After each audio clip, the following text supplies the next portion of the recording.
just like the original, the Resident Evil 2 remake made us scream, poop our pants, and adopt the fetal position, though not necessarily in that order. You wouldn't want to adopt the fetal position after pooping your pants. And just like the originals, Spyro Reignited brought us an enchanting, fantastical world filled with lovable characters and wife material. What? What did you just... Who said that? I didn't. What? And just like the originals, the Crash Bandicoot N. Sane Trilogy was a comical romp through time, space, and an encyclopedia of Australian marsupials. Potteroo. Yep.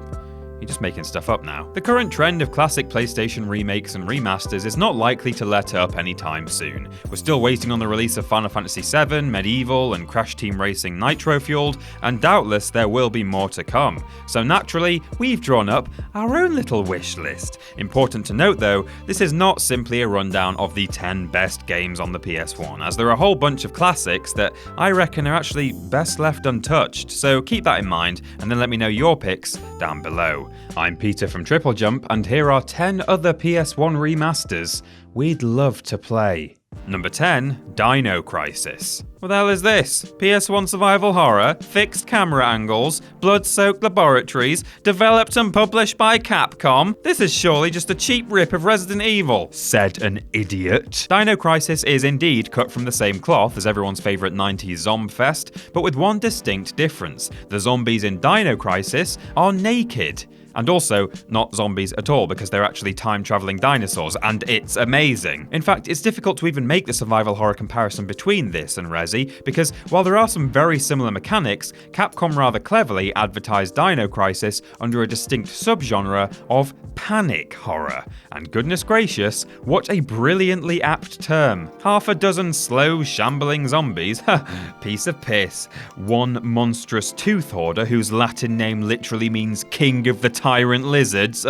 Kill me now. Kill me now. Number 9, Ape Escape. The success of Crash and Spyro will surely be tempting developers to move on to other mascot-style platformers, and while I don't think the genre alone is a golden ticket to success, Ape Escape is a bloody good candidate. Though particularly remembered for its cutting-edge use of the right analog stick to control your various tools, it was also just a generally fun trip around quirky landscapes, collectathoning the hell out of a bunch of chimps. The visual effects when you finally net yourself a furry friend give you exactly the same rush of dopamine that publishers have now monetized into the Loot Crate Pops on which 8-year-old children continue to self-flagellate using whichever hand they're not hype dancing with, but back in 1999, this sort of joy came for free. Number 8, Cooler World. So although this may be slapping you square in the chops with nostalgia right now, I will admit that Cooler World is not exactly PlayStation royalty, and a remake wouldn't likely compete with these more AAA grade trips down memory lane. However, one thing we can say about Cooler World, or Roll Away in North America, is that it's a spectacle in every sense of the word. With its flashy colours, otherworldly skyboxes, unique soundtrack, and of course the bizarre shifts in perspective,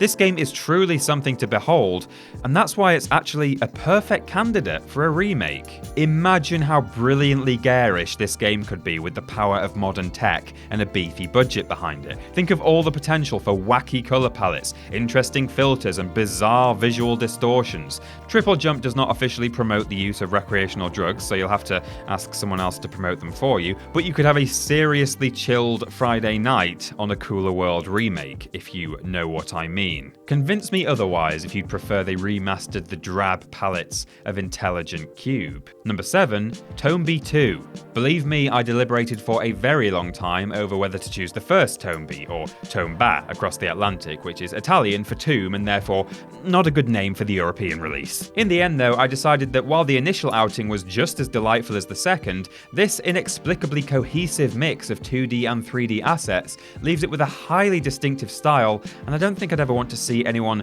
try to reproduce that and likely fail. Tombi 2, on the other hand, with an abundance of fully three-dimensional models, could be a true work of beauty if given a facelift. As the eponymous pink-haired wild man, you'll find that the adventure through Tombi 2 is brilliantly imagined and charmingly executed. The world building is truly unique, with all manner of interesting friends and foes populating a vibrant landscape dripping with more colours than a Dulux catalogue going through a hot wash. gosh. This game with some sexy new lighting and sharp AF reimagined models would just be an absolute joy to get hold of for old and new players. And my god, the longer I talk about it, the more I want it, better move on. Number 6, Hogs of War. Alright, so I'll say from the outset that attempting this as a remake would be a massive shot in the dark, but it could be an absolute winner if it came out well. Hogs of War, for those who've never had the pleasure, is a third-person turn-based strategy game, not unlike Worms 3D, although predating it by 3 years, and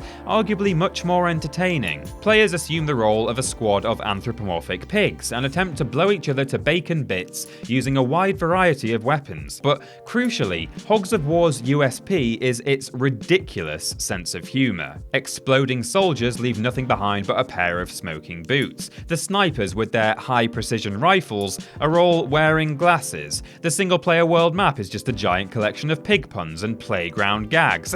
Austria. And best of all, the voice work, brimming with a very British sense of humour, is provided in part by the late, great Rick Mayall. Oh, that was a very bad shot.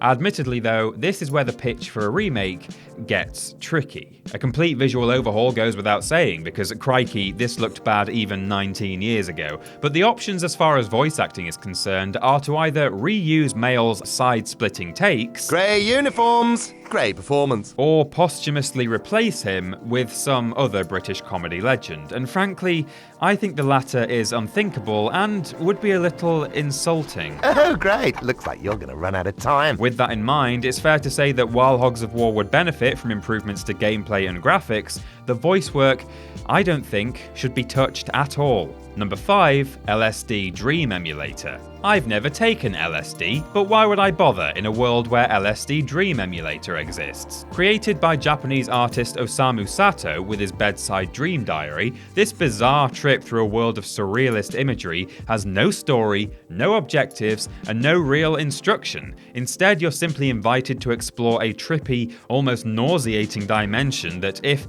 a la Cooler World was given a modern facelift, would just be, my god, it doesn't even bear thinking about. Furthermore, this is a rare example of a potential remaster that should intentionally deviate enormously from the original in terms of artistic license. The whole point of LSD Dream Emulator is to explore new worlds and discover all sorts of unusual sights, and so the long-time fans would probably be pleased for once if devs chose to totally reinvent this good-bad trip. They should definitely include all the old stuff as well though. I mean, imagine this in 4K. Imagine this in 4K. Imagine this in 4K. God, I'm sold. That's it. Next. Number 4, Gex Enter the Gecko. Gex 2 is surely one of the best not Spyro or Crash 3D platformers on the PlayStation, right? The gameplay stands up surprisingly well, feeling far more fast-paced than Ape Escape and Croc, with your agile reptilian friend able to turn on a dime and, better yet, crawl up walls. Nice. These levels don't all conform to the same old themes either, although if I have to go to one more 3D platformer caveman zone, I swear to god I'll rank them in a top 10 list, so help me god. Outside of the prehistoric area though, the game also takes you to a computer's interior to platform over circuitry and extortionate PC specialist gubbins,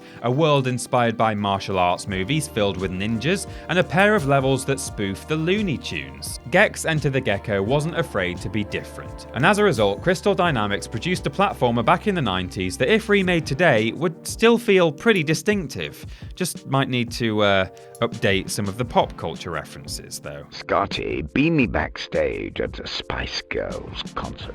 Number 3, Metal Gear Solid. Dun dun dun dun dun. Whose footprints are these? Dun dun dun dun dun. What was that noise? Snake! Yeah, remake this please.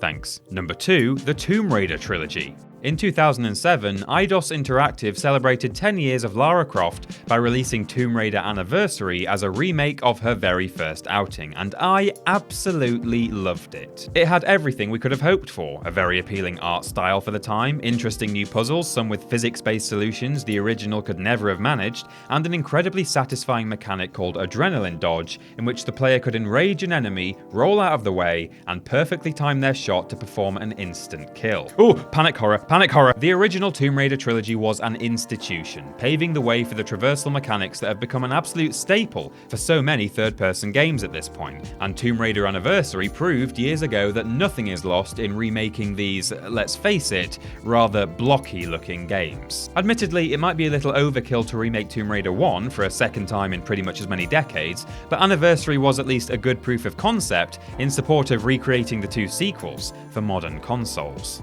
And number 1, The Unholy War. So this is admittedly a very personal choice, but I do think it's totally justified. This PS1 hidden gem that's probably about to make over half of you write, OMFG, I'd forgotten all about this game, I loved it, thanks for reminding me Peter, you incredibly handsome man. The Unholy War was a top-down fighting game set on an alien world home to two warring factions. The game featured a surprisingly diverse cast of characters with some highly creative attacks. Predating the PS2's Wrath Unleashed by some margin, The Unholy War's strategy mode plays out like an extremely violent game of chess where each piece is equipped with a special ability to use on the game board, and every encounter between two enemy warriors is decided in a one-on-one battle to the death. With bonus arenas and two secret unlockable characters, this is literally one of my favourite games on the PS1, if not of all time. The prospect of returning to this incredibly imaginative world with a modern visual style and the potential for a much larger moveset and deeper narrative